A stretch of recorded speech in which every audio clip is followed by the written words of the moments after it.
Subscribe the channel and press the bell icon for upcoming videos. Hello friends, welcome to my channel pharmacology concepts by Rajesh Chaudhary. तो आज इस video पे हम बात करने वाले हैं डी फार्मेसी या डी फार्म एग्जिट एग्ज़ाम के बारे में, जो कि बहुत ही इंपॉर्टेंट हैं अगर आप डी फार्मेसी के स्टूडेंट हैं तो, क्योंकि आपके डी फार्मेसी या डी फार्म एग्जिट एग्ज़ाम को लेकर आपके मन में बहुत सारे क्वेश्चंस होंगे, सवाल होंगे कि पेपर कब हो सकता है, किन बैच को देना रहेगा। अभी जो करंट बैच है 2022 बैच हैं उनको देना रहेगा या 23 बैच के लिए है, या फिर सिलेबस क्या होगा, किस तरह से क्वेश्चंस आ सकते हैं, उनका पैटर्न क्या है, लैंग्वेज क्या है, साल में कितनी बार होगा, कितनी बार आप दे सकते हैं लाइफ टाइम पे, कौन कौन से बुक्स प्रीफर करने चाहिए, किस तरीके से पढ़ने चाहिए, क्या उनके एमसीक्यूज होंगे। तो सारे सवालों के जवाब आज हम इस वीडियो पे कवर करेंगे, इसलिए इस वीडियो को पूरा देखिए। अगर आप डी फार्मेसी के स्टूडेंट हैं तो आप मेरे चैनल को सब्सक्राइब भी कर सकते हैं और कीजिए, क्योंकि आज से या कुछ महीनों में हम बहुत सारे जो आपके अपडेट्स हैं डी फार्मेसी एग्जिट एग्ज़ाम को लेकर, या आपके पैटर्न हैं, या किस तरीके से तैयारी करना चाहिए, एक फ्री गाइडेंस आपको मिलेगा इस चैनल के through. So subscribe my channel for the upcoming videos. ठीक है, तो चलिए हम बात करते हैं वन बाय वन आपके सारे सवालों के जवाब को। तो आपके जो लेटेस्ट न्यूज़ है पीसीआई से जो आया है, आप चाहे तो आप देख सकते हैं पीसीआई का न्यूज़ जो हमने ऑलरेडी पीसीआई की साइट से डाउनलोड कर सकते हैं। चाहे तो आप पीसीआई टाइप कीजिए, पीसीआई की साइट्स में आप जाके जो हैं लेटेस्ट करंट की बात करें तो एग्जिट एग्ज़ाम को लेकर कुछ नोटिफिकेशन आया है, ठीक है, जो कि 18 तारीख को आया है, फिलहाल मतलब कल की डेट पे आया है।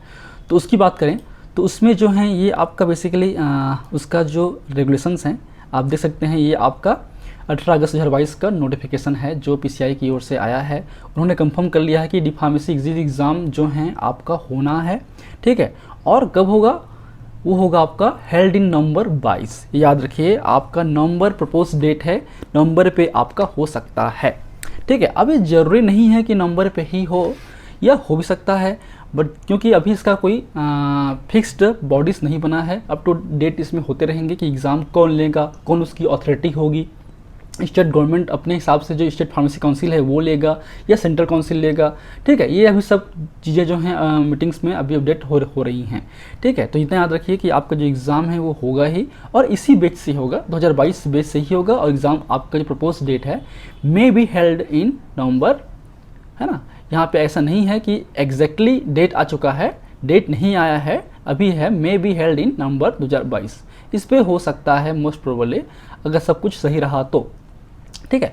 उसके अलावा पहले बहुत समय पहले आपका जो राजपत्र है उसमें भी आपके जो पीसीआई के नाम से जो रेगुलेशंस हैं वगैरह हैं वो आ चुका था। जैसे कि इसमें हम बोल सकते हैं, इसको हम बोलते हैं D diploma in pharmacy exam regulation 2022, ठीक है, जो पीसीआई की ओर से जारी कर चुके थे पहले ही। तो उसमें भी बहुत सारे सवालों के जवाब आपको पहले ही मिल चुके होंगे कि ये होना ही है। कब होना था ये फिक्स नहीं था, अब फिक्स हो गया है कि 2022 बैच के लिए ही होगा और आपके नंबर में ये हो सकता है। तो बहुत सारे इसमें टर्म्स हैं, एग्ज़ाम अथॉरिटी कौन होंगे, तो ये आपकी स्टेट गवर्नमेंट या सेंट्रल गवर्नमेंट डिसाइड करेगी। अभी फिलहाल उसके बारे में जानकारी नहीं है अपडेट, ठीक है। क्या बेसिक ऑब्जेक्टिव्स हैं, डी फार्मेसी एग्जिट एग्ज़ाम इसलिए ज़रूरी है क्योंकि डिप्लोमा लेवल के जो स्टूडेंट निकल रहे हैं और वो एक तरीके से हेल्थ केयर सिस्टम में जा रहे हैं, तो उनके पास स्पेसिफिक नॉलेज है, स्किल है, वो होना चाहिए। तो जो बेसिक ऑब्जेक्टिव है इस एग्ज़ाम को लेकर वो है आपका reinforce the his discipline, integrity, judgement, skill and knowledge, ठीक है। तो उनको ये चीज़ें आपका होना चाहिए, ठीक है, ताकि जो प्रोफेशनल है हमारा फार्मेसी का वो थोड़ा सा इन्हेंस हो सके, क्वालिटी इन्हेंस हो सके, ठीक है, अच्छे बच्चे आएँ, क्योंकि बहुत सारे डिप्लोमा के कोर्सेज जो हैं अच्छी तरीके से रेगुलेट नहीं हो पाते हैं कॉलेजेस में, तो उसके लिए लाया गया है। अब आते हैं फ्रीक्वेंसी कितनी बार होगा साल में, तो अल्टीमेटली इसमें लिखा गया है कि ये आपके साल में 2 बार हो सकता है, और as the frequently as may be required as per the schedules of examination announced by the prescribed authority. जो भी प्रिस्क्राइब्ड अथॉरिटी रहेगी, जो बनेगी, वो अनाउंस करेगी। तो अभी फिलहाल साल में 2 बार हो सकता है, मे बी। बात करें सिलेबस की, syllabus of the test shall be announced by the pharmacy council of India time to time. Syllabus, exact syllabus, subject आपको पता हो गया है, सब्जेक्ट आपको दे दिया गया है विषय की ओर से, बट उसके जो सिलेबस हैं, क्या पूरे सिलेबस आएंगे आपके सब्जेक्ट में, या कुछ कम होंगे, या कुछ स्पेसिफिक होंगे, वो अभी कंफर्म नहीं है। वो भी हम आपको अपडेट कर देंगे जब भी नोटिस आएगा तब, ठीक है। उसके अलावा, ठीक है, ये ज़रूरी है क्या कुछ क्वेश्चंस ऐसे भी आ रहे हैं कि कि अगर हम डी फार्म नहीं किए हैं, 12th किए हैं और डी फार्म एग्जिट एग्जाम दे दिए हैं, ठीक है, तो क्या हम एलिजिबल हैं फार्मेसी रजिस्ट्रेशन के लिए? So no person shall be registered as a diploma in pharmacy exit examination candidate unless he passed diploma in pharmacy courses, ठीक है। तो एक तरीके से ये आपका आफ्टर क्वालिफाइंग एग्जामिनेशन है। अगर आप डी फार्मेसी कर चुके हैं तब आप डिप्लोमा एग्जिट एग्जाम में बैठेंगे और क्वालिफाई करेंगे और फिर आपको डी फार्मेसी का रजिस्ट्रेशन, जो लाइसेंस है, रजिस्ट्रेशन है फार्मासिस्ट का, वो मिलेगा। जैसे कि बात करें नीट का, तो नीट के लिए आपको 12th एग्ज़ाम जरूरी था, खासकर साइंस बैकग्राउंड में, ठीक है, पीसी बायोलॉजी बीसीबी पे, ठीक है। आईआईटी के लिए पीसीएम था। तो ये उसकी मिनिमम क्वालिफिकेशंस हैं कि 12th के बाद ही हम नीट या आईआईटी दे सकते हैं, मतलब क्वालिफाई हो सकते हैं। तो सेम इसमें भी आपको डिप्लोमा इन फार्मेसी पहले करना ही है, उसके बाद आपको एग्जिट एग्ज़ाम दिलाना है और एग्जिट एग्ज़ाम में केवल क्वालिफाई होना है। ऐसा नहीं कि जॉब है ये कि आपको टॉप करना है, टॉप नहीं करना है, केवल पास भी होना है, ठीक है। तो अब इसमें एक चीज़ है कि इसमें आपका पेपर कितने होंगे? 3 पेपर होंगे, ठीक है, 3 पेपर होंगे। जैसे कि बात करें हम लोग नीट के, या उसमें जो आपके 3 होते हैं, आपके फिजिक्स हैं, बायोलॉजी हैं, केमिस्ट्री हैं, ठीक है। तो इस तरीके से इसमें 3 पेपर होंगे आपके।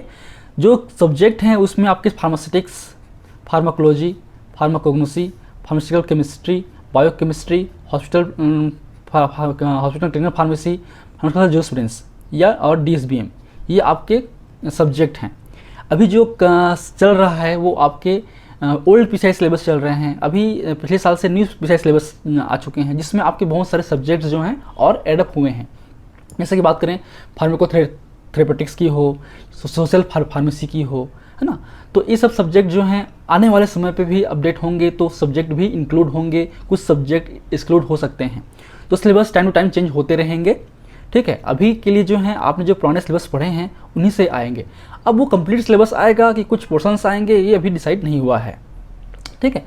जो मिनिमम पासिंग मार्क है वो है आपका 50% passing mark in each paper separately.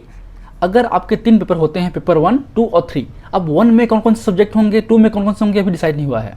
तो तीनों पेपर में आपको 50-50% पाना है। अगर 100 नंबर का पेपर होता है, 100 क्वेश्चन आते हैं, तो 50 क्वेश्चन आपको करने ही होंगे, ठीक है। तो ये आपका बेसिक क्राइटेरिया है आपके पास होने का, ठीक है। और ये आपका pass all the 3 paper in same attempt. ऐसा नहीं है कि आप 2022 पे एग्ज़ाम दिलाए, 2 पेपर पास कर चुके हैं, 1 और 2, 3 आपका नहीं निकला है, नेक्स्ट ईयर दिलाएंगे तो 3 निकल गया है, तो आप ठीक, ऐसा नहीं है। आपको तीनों पेपर 1, 2, 3 एक ही साल में एक ही बार पे पास होना है, एक ही एग्ज़ाम पे, ठीक है। और अलग अलग पास होना है। 50% सब में जरूरी है, ऐसा नहीं कि ओवरऑल 50% जरूरी है, ठीक। और इसमें कोई भी लिमिट नहीं है, no restriction of the number of attempts. आप कितने बार भी लाइफ टाइम दे सकते हैं, ठीक है। अगर आप डी फार्म कर चुके हैं तो आप जब तक पास नहीं होंगे डी फार्मेसी एग्जिट एग्ज़ाम, तब तक आप एग्ज़ाम देते रहिए। जब पास होंगे तभी आप फार्मेसिस्ट रजिस्ट्रेशन के लिए अप्लाई कर सकते हैं state council of pharmacy council पे, ठीक है, ये ज़रूरी है। तो उसके बाद आप जैसे एग्ज़ाम पास होंगे, आपका स्कोर कार्ड आएगा या सर्टिफिकेट आएंगे। उस सर्टिफिकेट के बेस पे, मतलब एक एडिशनल डॉक्यूमेंट हैं, आप जब अपना कोर्स कंप्लीट करते हैं डी फार्मेसी का, 3 मंथ का ट्रेनिंग होता है। 3 मंथ ट्रेनिंग के बाद आपके कॉलेज से लेटर जाता है और आप फिर जाते हैं पीसीआई के जो आपके स्टेट काउंसिल्स हैं उस पर जाते हैं और अपना रजिस्ट्रेशन कराते हैं। तो उसमें एक एडिशनल डॉक्यूमेंट है एग्जिट एग्ज़ाम का, जो क्वालिफिकेशन सर्टिफिकेट है, वो भी एक एडिशनल डॉक्यूमेंट है जो आपको देना होगा, तभी आप रजिस्टर्ड फार्मेसी बन सकते हैं। और फिर आपका आगे जो है उसमें लाइसेंस वगैरह मिल सकता है और आप मेडिकल स्टोर खोल सकते हैं, ठीक है। उसके बिना आप नहीं होंगे। तो ये बेसिक इन्फॉर्मेशन थी। अब आते हैं हमारे मेन क्वेश्चंस पे कि आप बुक कौन कौन से हैं अवेलेबल अभी तक के मार्केट पे। तो बात करें बुक की, तो अभी जब तक जो मैंने सर्च किया है अमेजोन, फ्लिपकार्ट वगैरह पे, तो 3 बुक मेरे को दिखाई दिया। एक है आपका निराल प्रकाशन का diploma in pharmacy exit examination DPEE, एक है आपका ठाकुर पब्लिकेशन का डी फार्मेसी एग्जिट एग्जामिनेशन, और एक है आपका R Narayan publisher and distribution का। तो आप इनमें से कोई भी बुक देख सकते हैं, रेफर कर सकते हैं, क्योंकि अभी तक जो हैं ये फर्स्ट टाइम है इंडिया पे, तो ये अभी तक कोई भी बुक नहीं आई थी। अब बुक कैसे हैं, अभी इसको पढ़ना भी पड़ेगा। तो अभी मेरे पास थैंक्स टू ठाकुर पब्लिकेशन, उन्होंने एक सैम्पल बुक हमारे कॉलेज में छोड़ दिया है। तो इस बुक को मैं रेफ़र करूँगा कुछ दिनों पे, फिर आपको अपडेट दूंगा कि ये बुक आपको लेना चाहिए नहीं चाहिए। तो आप कुछ दिन, 2-4 दिन रुक जाइए बुक के लिए। फिर मैं डायरेक्ट पब्लिकेशन का भी बुक जो है ऑर्डर कर दिया हूँ, तो दोनों बुक का एक रेफर करके आपको मैं गाइडेंस दूंगा कि किस तरीके से आपको कौन सी बुक पढ़नी चाहिए। आपके सिलेबस में ही है, जो पढ़ना आपको सिलेबस से ही है, ठीक है। तो अल्टीमेटली आपके मेन है ऑब्जेक्टिव सॉल्व करना। आपकी जो भी तैयारी थी डी फार्मेसी को लेकर वो ही रहेगी आपकी। अगर आप रेगुलर स्टूडेंट रहे होंगे, आपने रेगुलरली कॉलेज आए होंगे, तो बहुत सारी नॉलेज आपको मिल चुका होगा। आप सोचिए कि एग्ज़ाम क्या है। अब बेसिकली हम आते हैं कि हमको प्रिपेयर कैसे करना है। मेन क्वेश्चन यही है सभी का कि हम इसको कैसे प्रिपेयर करें, क्या एमसीक्यूज होंगे, है ना। तो प्रिपेयर करने का फंडा ये है कि अभी के टाइम की बात करें तो ये अगस्त तो हो रहा है, अगस्त सितंबर अक्टूबर 3 महीने का टाइम है आपके पास। तो आपको केवल जो बेसिक्स हैं, ऐसा नहीं कि बहुत ही ये जीपेट हो, गेट हो, ठीक है, नेट एग्ज़ाम हो, बहुत ही टफ एग्ज़ाम होने वाला है, ऐसा नहीं है। ये एग्ज़ाम बहुत ही बेसिक एग्ज़ाम होने वाला है, ठीक है। आपको केवल 50% मार्क्स पाने हैं अगर आपके पास बेसिक नॉलेज हैं, अगर आपने सीरियसली डी फार्मेसी को 2 साल पढ़ा हुआ है। क्योंकि कोविड के समय है, अभी ऑनलाइन के ज़माना है, तो बहुत सारे स्टूडेंट नहीं पढ़े हैं उस तरीके से। एग्ज़ाम्स भी, फाइनल एग्ज़ाम्स भी आपका ऑनलाइन हो रहा है, तो उस तरीके से आपका नॉलेज लेवल नहीं है, तो ये आपके लिए टफ हो सकता है। लेकिन आने वाले समय में जब रेगुलर बच्चे पढ़ेंगे, ठीक है, तो उनके लिए इजी होगा, क्योंकि सिलेबस भी चेंज हो चुका है, क्वेश्चन पेपर भी चेंज हो चुका है, पैटर्न अब आपके ऑब्जेक्टिव्स भी आएंगे। तो इसमें आपको ऑब्जेक्टिव बेस पढ़ने पड़ेंगे और बहुत ही बेसिक पढ़ने पड़ेंगे, डीपली आपको नहीं पढ़ना है। तो बहुत ज़्यादा भी एमसीक्यूज आपको सॉल्व नहीं करना है। अगर आपने थ्योरेटिकली सिलेबस पढ़ लिया है और ऑब्जेक्टिव सॉल्व कर चुके हैं करीबन 1000-2000 क्वेश्चंस वगैरह, तो आपके लिए इजी होगा, ठीक है। नेक्स्ट वीडियोस में हम बताएंगे कि इसको प्रिपेयर कैसे करना है सिलेबस वाइज या टॉप, जैसे कि बात करें हम लोग बात करें सिटिक्स की, इकोलॉजी की, कोंग्सी की, तो किस तरीके से हमको ये करना है। अब आपके पास हैं 8 subject, pharmaceutics, pharmacology, pharmacognosy, chemistry, biochemistry, hospital, juris और डीएसबीएम। तो पहले अभी डिसाइड होने दो कि कौन कौन से सब्जेक्ट किस पेपर में हैं और किसे क्वेश्चन करना है। तो जो मेजर हैं आपके, जो फार्मास्यूटिक्स, इकोलॉजी, कोग्नोसी और केमिस्ट्री, ये आपके जो हैं 4 मेन आपके सब्जेक्ट हैं।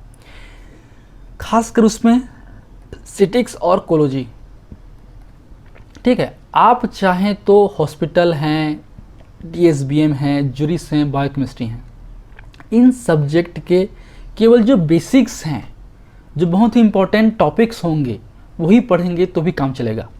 इन चारों को आपको डिटेल में पढ़ना ही पड़ेगा। तो अभी सिलेबस थोड़ा सा आने दीजिए, अभी अपडेट आने दीजिए, और जो भी करंटली सिलेबस हैं आपके सब्जेक्ट में, उनमें क्या चीज़ें इंपॉर्टेंट हैं, क्या पढ़ना है, मैं आपको आने वाले वीडियोस में गाइडेंस करूँगा। तो अगर आप डी फार्मेसी के स्टूडेंट हैं तो अपने सारे फ्रेंड्स से शेयर कीजिए, चैनल को सब्सक्राइब कीजिए, क्योंकि मैं आने वाले समय पे डी फार्मेसी एग्ज़ाम को लेकर या डी फार्म के से वीडियो भी बनाऊंगा। अभी तक बहुत सारे जो स्टूडेंट्स हैं उनकी शिकायत थी कि सर आप डी फार्मेसी के लिए कोई वीडियोस नहीं बनाते हैं, तो मैं अभी इस एग्ज़ाम को लेकर वीडियोस आने वाले समय पे अपडेट देते रहूँगा। इसके अलावा जीपेट तो हम कर ही रहे हैं, जो भी फार्म के लिए है, तो इनके लिए भी हम थोड़ा सा कुछ जो हैं कर लेते हैं। इसके अलावा चाहे तो आप मेरे जो वेबसाइट हैं उसका आप लिंक रख लीजिए। आप चाहे तो आप डायरेक्टली जो हैं गूगल पे सर्च कर सकते हैं फार्मेसी कॉन्सेप्ट्स।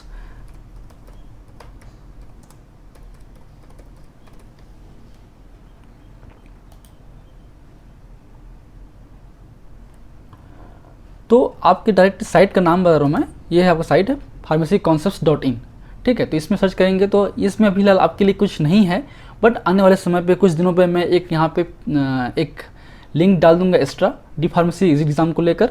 उसमें लिंक में आपके जो सिलेबस हैं, कंटेंट हैं, आपके एमसीक्यूज़ हैं, कौन कौन से बुक रिफ़र करने चाहिए, जो भी नोट्स होंगे वो आपको प्रोवाइड मैं करा दूंगा, ताकि आपको ईजी हो एग्ज़ाम को क्वालिफाई करने के लिए।